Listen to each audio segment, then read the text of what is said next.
নমস্কার বন্ধুরা, আমি রিয়া। আশা করি আপনারা সবাই খুব ভালো আছেন। আজকের গল্পটা একটু অন্যরকম। এটা কোনো কাল্পনিক গল্প নয়, বরং আমাদেরই এক সাবস্ক্রাইবার বন্ধুর জীবনের সত্যি ঘটনা। সমাজের চোখে যে সম্পর্কগুলো খুব একটা ভালো নজরে দেখা হয় না বা যে সম্পর্কের কোনো নাম হয় না, আজকের গল্পটা ঠিক তেমনই এক নিষিদ্ধ ভালোবাসার গল্প। গল্পটা পাঠিয়েছেন সাগর। সাগরের জীবনে ঘটে যাওয়া এক অদ্ভুত উত্তেজনার নাম এই গল্প। গল্পে যাওয়ার আগে বন্ধুদের কাছে একটা ছোট্ট অনুরোধ, যারা এখনও আমাদের চ্যানেলটি সাবস্ক্রাইব করেননি তারা দয়া করে সাবস্ক্রাইব করে পাশের বেল আইকনটি বাজিয়ে দিন।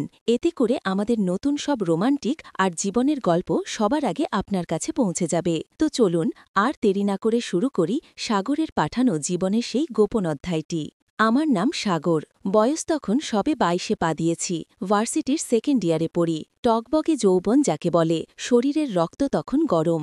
সেই সময়টাতে মেয়েদের প্রতি একটা আলাদা কৌতূহল কাজ করত, কিন্তু সাহসের অভাবে প্রেম করা হয়ে ওঠেনি। ঠিক সেই সময়েই আমার জীবনে এক বিশাল ঝড় হয়ে আসে তনিষা ভাবি।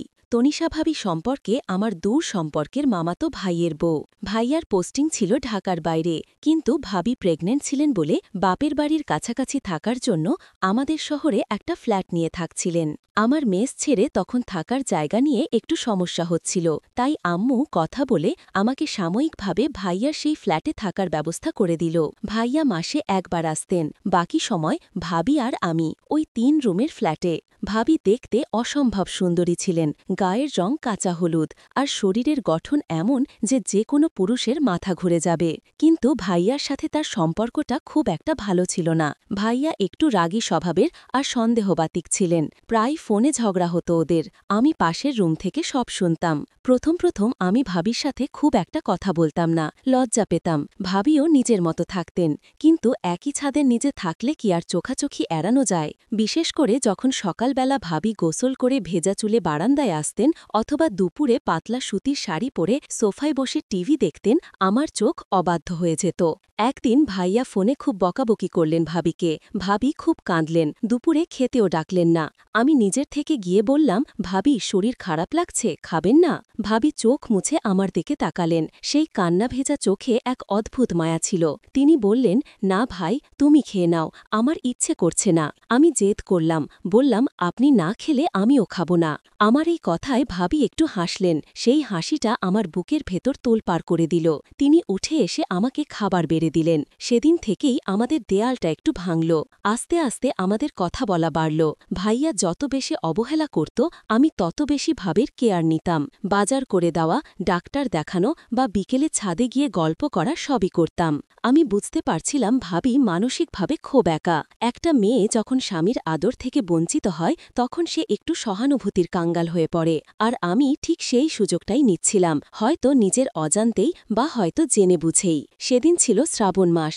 সকাল কেতেই অঝরে বৃষ্টি হচ্ছে, ইলেকট্রিসিটি নেই, ফ্ল্যাটের ভেতরটা কেমন যেন অন্ধকার হয়ে আছে। ভাইয়া ফোন করে জানালেন এই সপ্তাহেও তিনি আসতে পারবেন না। ভাবির মুখটা কালো হয়ে গেল।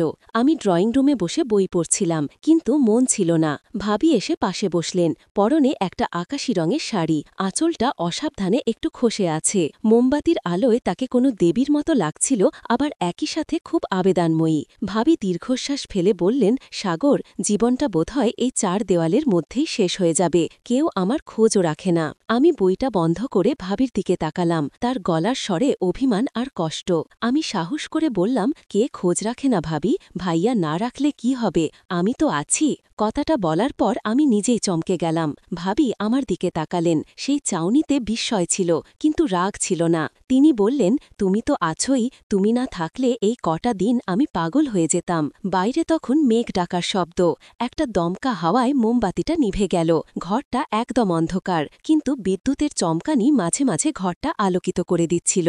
সেই আলো আধারিতে আমি ভাবির খুব কাছে সরে আসলাম। তার শরীরের মিষ্টি একটা গন্ধ আমার নাকে আসছিল।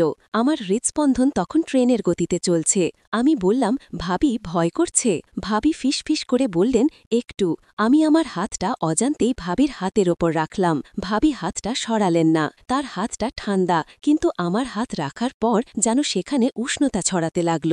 আমি সাহসে ভর করে তার হাতটা নিজের হাতের মুঠোয় নিয়ে একটু চাপ দিলাম। ভাবি একটা গভীর শ্বাস নিলেন। সেই শ্বাসের শব্দে আমার শরীরের রক্তে আগুন ধরে গেল। আমি বললাম, ভাবি তুমি অনেক সুন্দর, ভাইয়া তোমাকে বোঝে না। অন্ধকারেও আমি বুঝতে পারলাম ভাবি আমার দিকে তাকিয়ে আছেন। তিনি বললেন, তুমি বুঝতে পারো? আমি আর নিজেকে সামলাতে পারলাম না। আবেগের বশে বা উত্তেজনার বশে আমি একটু ঝুঁকে ভাবির কাঁধে হাত রাখলাম। ভাবি কেঁপে উঠলেন, কিন্তু আমাকে থামালেন না। এই নীরবতাটাই ছিল আমার জন্য গ্রিন সিগন্যাল। আমি আস্তে করে ভাবির কানের কাছে মুখ নিয়ে গেলাম। তার চুলের গন্ধে আমার মাতাল অবস্থা। ফিসফিস করে বললাম, আমি সব জানি ভাবি, আমি তোমাকে কষ্ট পেতে দেব না। আমার ঠোঁট তখন তার কানের লতিতে আলতো ছোঁয়া দিয়েছে। ভাবির শরীরটা ধনুর মতো বেঁকে গেল। তিনি আমার শার্টের হাতাটা খামচে ধরলেন। মুখ দিয়ে একটা অস্ফুট শব্দ বের হল, সাগর, এটা ঠিক হচ্ছে না। কিন্তু তার গলার স্বরে কোনো বাধার জোর ছিল না, বরং মনে হচ্ছিল তিনি বহুদিনের জমানো তৃষ্ণা মেটাতে চাইছেন। আমি তখন হিতাহিত জ্ঞানশূন্য। তার শরীরের দিকে তাকিয়ে থাকার সময় আমার শরীরে কি যেন এক উত্তেজনার সৃষ্টি হয়েছিল আগেই, এখন আমি নিজের ওপর আয়ত্ত হারিয়ে ওর কোমরে হাত দিয়ে ওকে আমার শরীরের সাথে চেপে ধরলাম। ভাবি কোনো বাধা দিলেন না, বরং তার মাথাটা আমার বুকে এলিয়ে দিলেন। আমি অনুভব করলাম তার বুকের থুকপুকানি। আমার হাত তখন তার পিঠের ওপর দিয়ে অজান্তেই ঘুরে বেড়াচ্ছে। ব্লাউজের হুকগুলো যেন আমার আঙ্গুলের ছোঁয়ায় শিহরিত হচ্ছে। বাইরে তখন বৃষ্টির তোড়জোড় বেড়েছে, আর ভেতরে আমাদের দুজনের নিঃশ্বাসের শব্দ ভারী হয়ে আসছে। আমি তার থুতনিটা ধরে মুখটা উঁচু করলাম। বিদ্যুতের আলোয় দেখলাম ভাবির চোখ বন্ধ, ঠোঁট দুটো কাঁপছে। আমি আর অপেক্ষা করলাম না।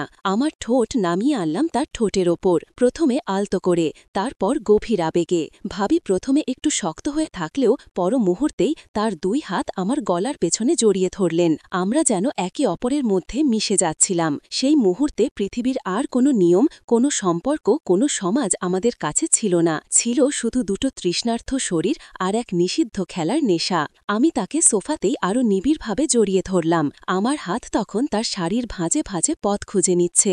ভাবির শরীর থেকে আগুনের মতো তাপ বের হচ্ছিল, যা আমাকে আরও পাগল করে দিচ্ছিল।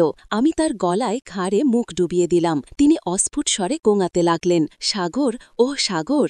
সেদিন বৃষ্টির রাতটা ছিল আমাদের জীবনের সবচেয়ে বড় ভুল, আবার সবচেয়ে বড় পাওয়া।